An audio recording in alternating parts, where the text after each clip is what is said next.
ಕನ್ನಡ ಚಿತ್ರರಂಗದ ಹಿರಿಯ ನಟ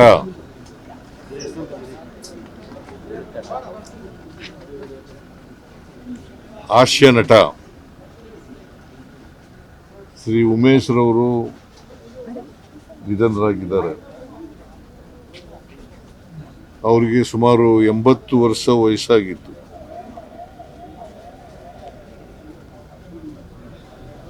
ಅವರು ರಂಗಭೂಮಿಯಿಂದ ಬಂದಂಥವ್ರು. ಬಹಳ ಚಿಕ್ಕ ವಯಸ್ಸಿನಲ್ಲೇ ನಾಟಕದ ಗೀಳು ಹಚ್ಕೊಂಡು ರಂಗಭೂಮಿಯಲ್ಲಿ ಕೆಲಸ ಮಾಡಿದರು. ಆಮೇಲೆ ಚಿತ್ರರಂಗದಲ್ಲೂ ಕೂಡ ಕೆಲಸ ಮಾಡಿದರು.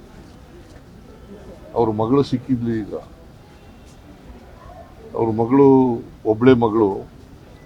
ಅವಳು ಹೇಳ್ತಾ ಇದ್ಲು ಸುಮಾರು 900 ಚಿತ್ರಗಳಿಗೂ ಹೆಚ್ಚು ನಟನೆ ಮಾಡಿದ್ರು ಅಂತ. ಬಹುಶಃ ಇಷ್ಟೊಂದು ದೀರ್ಘಕಾಲ ಕನ್ನಡ ಚಲನಚಿತ್ರಕ್ಕೆ ಸೇವೆ ಮಾಡಿದಂಥ ಒಬ್ಬ ಹಿರಿಯ ನಟ. ಅವರು ಇತ್ತೀಚೆಗೆ ಕ್ಯಾನ್ಸರ್ನಿಂದ ನರಳುತ್ತಾ ಇದ್ದರು. ನನ್ನ ಹತ್ರ ಬಂದಿದ್ರು ಒಂದು ಸಾರಿ, ಎರಡು ಮೂರು ಸಾರಿ ಭೇಟಿಯಾಗಿದ್ದರು. ಆಗ ಬಂದಿದ್ರು, ಈ ಥರ ಕಾಯಿಲೆ ಇದೆ ಅಂತಂದರು. ನಾನು ಒಂದು ಲೆಟರ್ ಕೊಟ್ಟಿದ್ದೆ, ಇವರಿಗೆ ಉಚಿತವಾಗಿ ಎಲ್ಲ ಶುಶ್ರೂಷೆ ಎಲ್ಲ ಮಾಡಬೇಕು, ಚಿಕಿತ್ಸೆ ಎಲ್ಲ ಕೊಡಬೇಕು ಅಂತ. ಹಾಗೇನೆ ಮಾಡಿದ್ದಾರೆ. ಸೊ ಅಂಥ ಒಬ್ಬ ಹಿರಿಯ ನಟ ನಮ್ಮನ್ನು ಅಗಲಿರ್ತಕ್ಕಂಥದ್ದು ಅವರ ಮಡದಿಗೂ ಕೂಡ ಹುಷಾರಿಲ್ಲ ಅಂತ ಹೇಳಿದ್ರು ಅವರ ಮಗಳು.